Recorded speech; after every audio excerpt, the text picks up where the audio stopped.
स्वाति योगेश्वर जी, इनका सबसे पहले सवाल आया था हमारे पास, कह रही हैं कि I am big fan of money nine. AGI infra sir इनके पास 272 के प्राइस पर है, और आईओएल केमिकल कह रही है कि 102 पर है मेरे पास। कैन आई होल्ड, और टारगेट बताइए अगर मैं होल्ड करूं तो। IOL chemical, right. देखिए अभी 75 के आसपास का प्राइस है। चार्ट में ऐसा ज्यादा कुछ अट्रैक्टिव इसमें लग नहीं रहा है मुझे, और कहीं ना कहीं एक सपोर्ट है 62 के आसपास। तो 62 के आसपास आने आने के बाद यहाँ पे बाइंग अपॉर्चुनिटी मुझे लगता है कि खोजना चाहिए। फिलहाल अभी तो जिस तरीके से नीचे आ रहा है चार्ट, और भी ज्यादा वीकनेस है, सो अवॉइड करने का ही सलाह रहेगा। और एजीआई इंफ्रा मुझे लगता है कि बने रहना चाहिए, कंटिन्यूसली हायर हाई फॉर्मेशन है, और ब्रेकआउट रिसेंटली है। तो स्टॉक आपको 340 350 आते हुए दिखाई देंगे, तो बिल्कुल होल्ड रखने का ही सलाह होगा एजीआई इंफ्रा को, और आईओएल केमिकल को एक बार अवॉइड कीजिए। अच्छा ठीक है। सोनू शाह ठाकुरी जी कह रहे हैं कि sir L and T finance के बारे में बता दीजिए कुछ। Okay, L finance. ओके।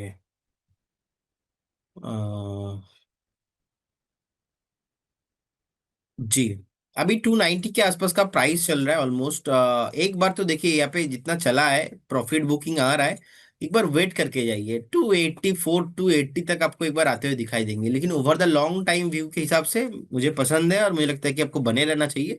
लेकिन अगर किसी को न्यू एंट्री लेने का प्लानिंग है तो एक बार वेट करने का सलाह रहेगा, फ्रेश बाय अभी नहीं रहेगा इसमें। हम्म, ठीक है। ओके। दिलीप व्यास जी कह रहे हैं राजकोट से, नमस्कार संदीप सर। सर पूरी मनी नाइन की टीम की तरफ से पूरे राजकोट को, आपके पूरे परिवार को नमस्कार। कह रहे हैं कि सर मेरे पास एनएमडीसी हैं 59 के भाव के 250 शेयर हैं, तो क्या प्रॉफिट बुक करूं या फिर होल्ड करूं? प्रदीप सर का व्यू बताइए मुझे। नहीं, मुझे लगता है कि एक बार प्रॉफिट बुक कर लेना चाहिए, क्योंकि शॉर्ट टाइम में ऑलरेडी हमने देखा स्टॉक रिसेंटली एक टॉप बनाया था 85 86.78 के आसपास। तो अभी कहीं ना कहीं स्टॉक ना एक बार आपको फिर से मिलेंगे, 74 70 तक आ जाएंगे फिर से रिट्रेसमेंट पे। तो मुझे लगता है कि प्रॉफिट को छोड़ना नहीं चाहिए। और हम्म। एनएमडी से ऐसा कोई स्टॉक नहीं है कि इमीडिएटली ये भाग के ऊपर चला जाएगा। तो मैं खुद बाय करने में कंफर्टेबल रहूंगा if the stock cross above 95 level, so जो कि अपने रेसिस्टेंस के आसपास से नीचे आ रहा है 81.57। बिल्कुल एक बार प्रॉफिट बुक करने का सलाह रहेगा करेंट जोन से।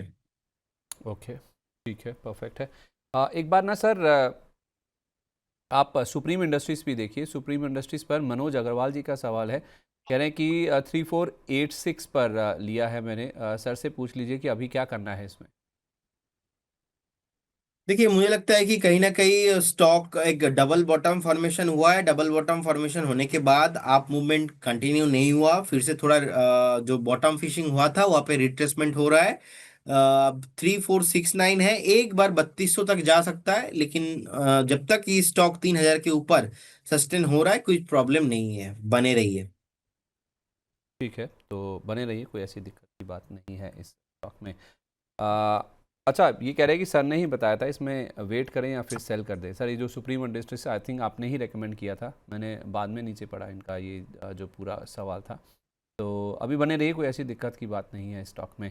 इसके साथ साथ सर कुछ स्टॉक्स जहाँ पे ज़्यादा एक्शन बन रहा है ना आज के सेशन में, मैं कुछ स्टॉक्स सर आपके लिए आइडेंटिफाई करके लाया था कि मैं आपसे पूछूंगा। एक सर मुझे आईएफबी एग्रो के बारे में पूछना, चलिए इसकी बात हम आगे कर लेते हैं। एक जेनेस पेपर देखिए सर, जेनेस पेपर आज सुबह से ही एक्टिव है, हालांकि छोटे टिकट साइज वाला स्टॉक है, इसमें कुछ बन सकता है एक्शन सर?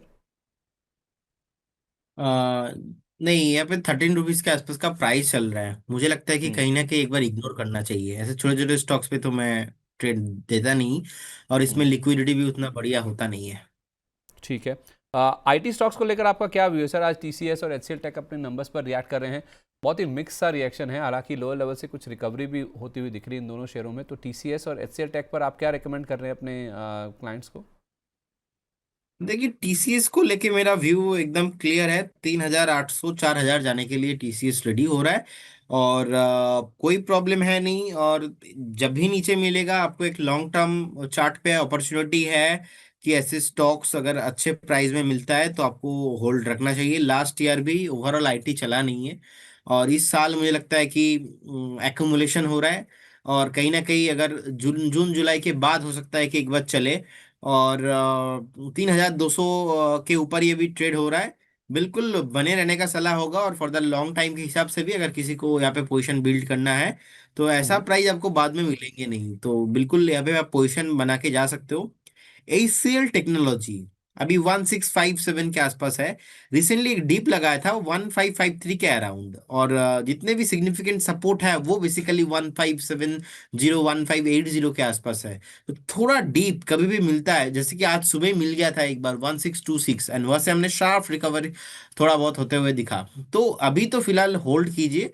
मुझे लगता है हम्म कि एक बार अगर 1700 के ऊपर सस्टेन करता है तो अगेन आपको stock 2000 and all time high जाने का पोटेंशियल इसमें है। तो आईटी स्टॉक्स पे ओवरऑल अगर लंबी अवधि का व्यू है तो ये अच्छे लेवल से एंटर करने के लिए। जी जी जी बिल्कुल, क्योंकि लास्ट ईयर भी परफॉर्म हुआ नहीं। ठीक है, ओके परफेक्ट। तो व्यू लंबा होना चाहिए लॉन्ग टर्म का, तो आप ज़रूर आईटी स्टॉक्स को खरीद सकते हैं। खासकर दिग्गज स्टॉक्स जो हैं वो काफ़ी अच्छे लेवल्स पे फिलहाल हैं। अच्छा, जीएमडीसी के बारे में बताइए सर। रिवी जी ने सिर्फ जीएमडीसी लिखा है, इसके बारे में थोड़ा अगर आप ऐड ऑन कर सकें कि जिनको फ्रेश भी खरीदना है सर उनके लिए भी राय दीजिएगा एक बार। मुझे लगता है कि आज सुबह एक मूव आ रहा था, लेकिन मार्केट में इतना ज्यादा प्रेशर है इसलिए मूव कंटिन्यू नहीं हुआ। लेकिन मुझे लगता है कि जीएमडीसी में आपको ये मूव जैसे ही 580 फिर से ब्रेक होगा, ये मूव आपको 640 तक 650 तक लेके जाएगा। और शॉर्ट टाइम फ्रेम के हिसाब से भी, और थोड़ा बहुत अगर आपका 2-3 महीने का भी व्यू है तो बिल्कुल दोनों व्यू से ही आपको बने रहना चाहिए। और हम्म बढ़िया मोमेंटम अभी आना बाकी है, तो होल्ड कीजिए। और नया।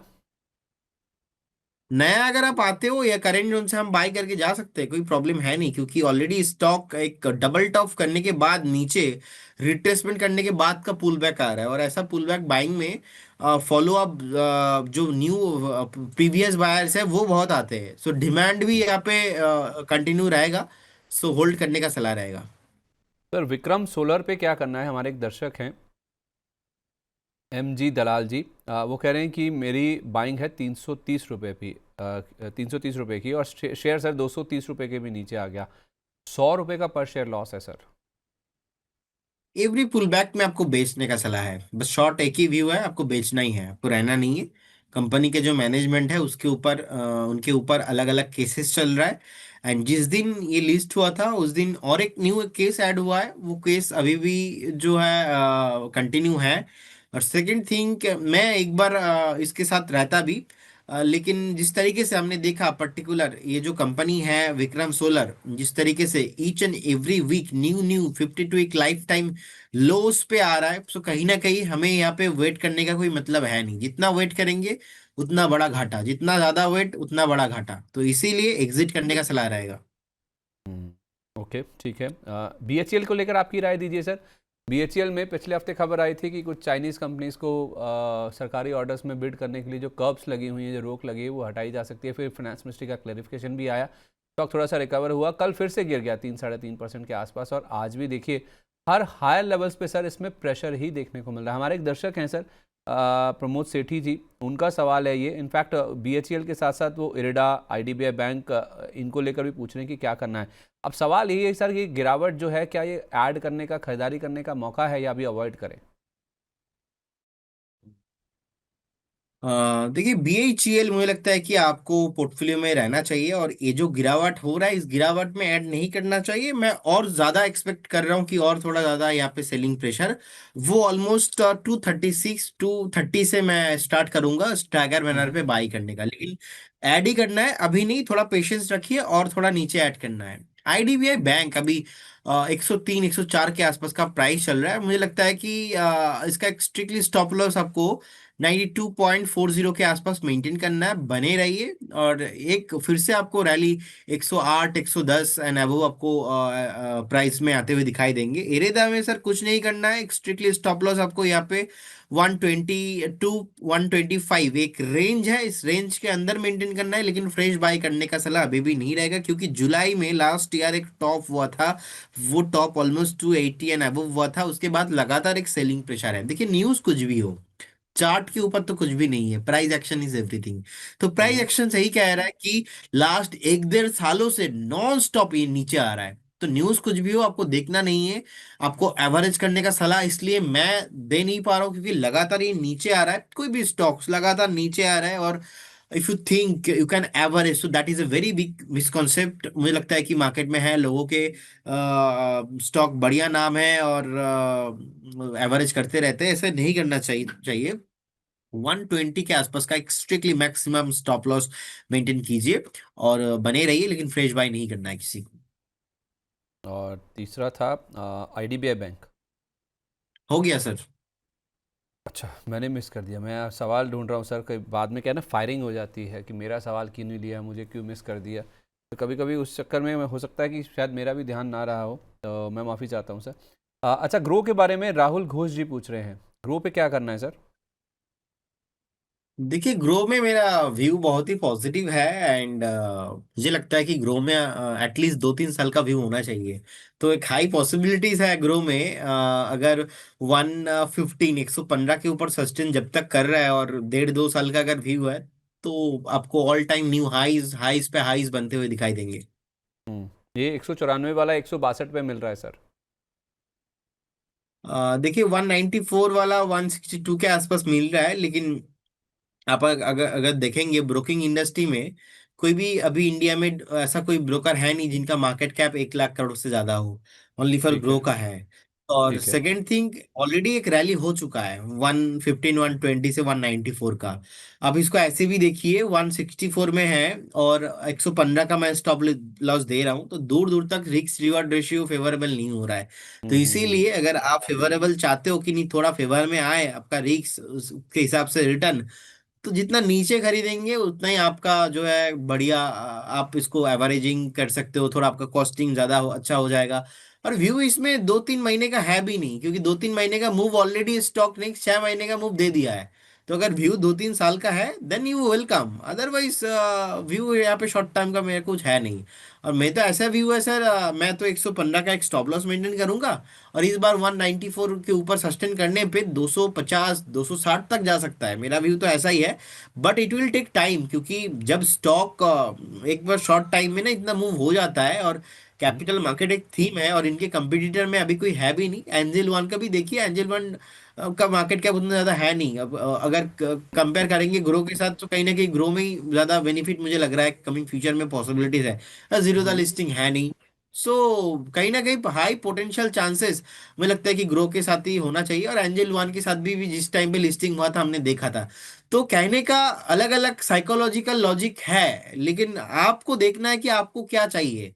सो अगर आपको 162 में अगर आप एंट्री ले रहे हो और 115 पे अगर आपका स्टॉप लॉस मेंटेन कर रहे हो, अगर आप कंफर्टेबल हो तो आप आइए। लेकिन उस टाइम पे ज्यादा क्वांटिटी मत यूज कीजिए, कि यहाँ पे आप 10,000 क्वांटिटी ले लिया और 10 रुपया नीचे आएगा तो आपका बहुत नुकसान हो जाएगा, ऐसा नहीं करना चाहिए। पोजिशन साइजिंग रिस्क को मैनेज करते हुए ग्रो में एंट्री कीजिए और 2-3 साल वेट कीजिए। ठीक है।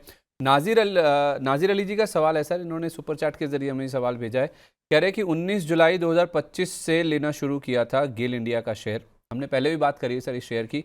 अब कह रहे हैं कि एवरेज करते करते मेरा रेट है 199 रुपये का, और मेरे पास 1280 क्वांटिटी हो चुकी है। 3 मंथ ही मैं होल्ड कर सकता हूँ। मैं क्या करूँ इसमें? देखिए, फर्स्ट ऑफ ऑल, कोई भी कंपनी को ना नीचे आ रहा है आपको ये देख के एवरेज नहीं करना चाहिए। That is a very weak misconception. Again, company Tata Bata या अदानी कोई भी हो, हमें उससे कुछ लेना देना है ही नहीं। अब द थिंग इसकी, गेल एक प्रोमिनेंट स्टॉक है। शॉर्ट टाइम में 23-24 में एक अच्छा खासा रैली हो चुका है।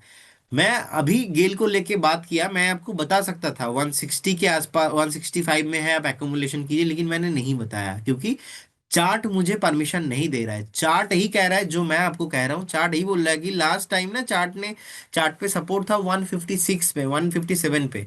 तो इजीली एक बार अभी रिट्रेसमेंट हो सकता है, तो 10 रुपीज नीचे तो इजीली आ सकता है। अब हाई पॉसिबिलिटीज है, जिस टाइम पे सपोर्ट लिया था 7 मार्च के आसपास, उस टाइम पे एक पैनिक जोन था, अब फिर से कहीं ना कहीं नीचे आ रहा है। सो जो जहां पे मुझे चार्ट दिखाई दे रहा है कि ये स्टॉक बोल बोल बोल के नीचे आ रहा है, वहां पे मेरे को एवरेज करना ही क्यों है। सो छोटा मोटा 2-4 दिन, एक दिन का मूव में पार्टिसिपेट करना ही नहीं है। अगर बाय करेंगे गेल 156-7 के आसपास, फिलहाल मैं तो बोलूंगा आप बने रहिए। लेकिन ऐसा कोई गारंटी है नहीं कि 2-3 महीने में ही ऊपर आपको मिलेंगे। लेकिन बढ़िया स्टॉक है, फंडामेंटली अच्छा है। 175-80 क्रॉस होने के बाद ना ये स्टॉक 215 तक जा सकता है, लेकिन 175 एंड 180 हो सकता है कि नेक्स्ट 6 महीने में भी क्रॉस ना हो जाए। हो सकता है कि हम्म। नेक्स्ट 6 महीने में भी क्रॉस नहीं होगा। तो उसके लिए आपको पेशेंस चाहिए। इसीलिए when you invest any stocks ना, you have to very clear about that कि भाई एटलीस्ट मेरा जो टाइम फ्रेम है और मेरा जो इन्वेस्टमेंट का जो मेरा खुद का एक फिलोसॉफी है वो दोनों मैच हो रहा है। अगर वो दोनों अलग अलग है तो फिर आपको अवॉइड करना चाहिए। ठीक है, परफेक्ट है। ओके, एक सवाल और ले रहा हूँ, फिर मैं बदिंग स्टॉक्स की ओर बढ़ता हूँ। नैन्सी जी का सवाल है, कहनी good afternoon, happy Lohri to both of you and your whole hard working teams. बहुत शुक्रिया नैन्सी जी आपका। आपको भी लोहड़ी की ढेरों शुभकामनाएं। इनफैक्ट कल मकर संक्रांति का भी त्यौहार है, तो अब मार्केट को देखे ना मूड इतना ख़राब हो गया सर, लोहड़ी वोड़ी याद ही नहीं रही क्या हुआ क्या नहीं। तो मार्केट में जिस तरह का मूव है ना सर, मतलब एक वीकली एक्सपायरी वाला दिन फंस गया या फिर एफआईएस की बिकवाली में मार्केट अटक गया। लेकिन 25,700 के नीचे मार्केट देख के ना थोड़ा सारा मूड ही ऐसा हो गया। खैर, इसका मतलब ये नहीं है कि त्योहारों की इंपॉर्टेंस नहीं है, त्योहारों की इंपॉर्टेंस बहुत है, जैसा हमें नैन्सी जी ने याद दिलाया भी है। तो बहुत शुक्रिया आपका, और उम्मीद करते हैं त्यौहार आपके लिए, आपके परिवार के लिए बहुत ही अच्छा हो। ये कह रही हैं कि सर इनके पास डीसीबी बैंक रखा है 185 रुपये के रेट पर, और एनएसएल एनआईएसपी 44 रुपये के रेट पर। ये आई थिंक एनएमडीसी स्टील की बात कर रही हैं, 44 रुपये के रेट पर है। और इनके टारगेट्स और बेल राइज और नीचे कहाँ तक आ सकता है टू एक्यूमुलेट, मतलब इनको धीरे धीरे खरीदना है और नीचे लेना है, तो बेल राइज और कितना नीचे तक आ सकता है। तो 3 शेयर आगे सर आपके पास। देखिए नैन्सी जी, मैं आया हूँ, नैन्सी जी नहीं आएंगे ऐसा नहीं हो सकता। और उनका कमेंट हम लोग डेली देखते ही है। और उनका ये ओरिजिनल नेम नहीं है, मतलब मैं आपको बताऊंगा। मतलब रिसेंटली नैन्सी मैम हमारे एक कोर्स में भी ज्वाइन किए थे, मेरा क्लास में आए थे वो, तो मैं उनको अच्छे से उनके साथ बात भी किया। फिर उन्होंने हाँ बताया कि जो ऑनलाइन होता है, ऑनलाइन पे बहुत सारे लोग कमेंट्स वगैरह करते, तो इसीलिए उन्होंने नाम थोड़ा चेंज कर दिया सिक्योरिटी अच्छा पर्पस। और अच्छा आई अच्छा। अप्रिशिएट दैट, ये होना भी चाहिए। डीसीबी बैंक का देखिए 183 184 के आसपास का प्राइस अभी है। मुझे लगता है कि उनको बने रहना चाहिए। 210 215 तक आपको ये मूव आते हुए दिखाई देंगे। और एनएमडीसी स्टील पे ज्यादा में अट्रैक्टिव चार्ट इसमें है नहीं, क्योंकि 47 48 क्रॉस होने के बाद इसमें मोमेंटम पॉसिबल होगा, लेकिन उससे पहले है नहीं। तो एक बार सलाह होगा, कुछ भी उछाल मिलता है ना, एक बार एग्जिट कीजिए। एनएमडीसी स्टील से बेटर है टाटा स्टील। अदर्स काउंटर पे थोड़ा बहुत फोकस कीजिए, लेकिन डीसीबी बैंक पे मुझे लगता है कि एक बार वेट करना चाहिए। सेकंड उन्होंने बताया था बेल राइस। एंड बेल राइस पे मुझे लगता है कि रिसेंटली हमने देखा ऑलमोस्ट 180 के आसपास का टॉप, 180 के ऊपर थोड़ा बहुत आया भी था, फिर से अभी 175, कुछ प्रॉब्लम नहीं है। एक बार आपको मैक्सिमम 168 से 65 तक भी आ सकता है, लेकिन ज्यादा नीचे मैं बेल राइस को नहीं देख रहा हूँ। व्यू पॉजिटिव ही है, 200 के ऊपर आपको आते हुए दिखाई देंगे। और मुझे याद है नैन्सी जी ने 145 या तो 150 से रेगुलर उनका ये क्वेश्चन था, और हमने हर बार बताया कि आप होल्ड कीजिए, बढ़िया प्रॉफिट में भी है, बने रहने का सलाह होगा, अभी भी कुछ प्रॉब्लम नहीं है।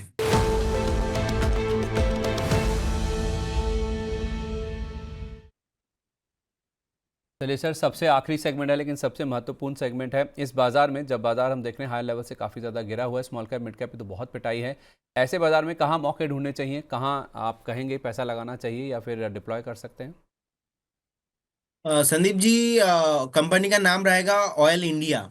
ऑयल इंडिया पे मुझे लगता है कि कंटिन्यूअसली एक बहुत बढ़िया अच्छा खासा बेस फॉर्मेशन हुआ है। इनफैक्ट सितंबर 2025 में भी हमने देखा कि 390 से स्टॉक 430 तक आया था, एंड 440 से स्टॉक फिर से एक बार नीचे भी आया, अगेन थोड़ा बहुत अच्छा खासा सपोर्ट लिया है। और अगर हम चार्ट को देखेंगे, कंटिन्यूअसली हायर रहा फॉर्मेशन ही यहाँ पे है। और उस टाइम पे भी 400 के नीचे सस्टेन नहीं हुआ था। तो अभी 442 के आसपास का प्राइस है।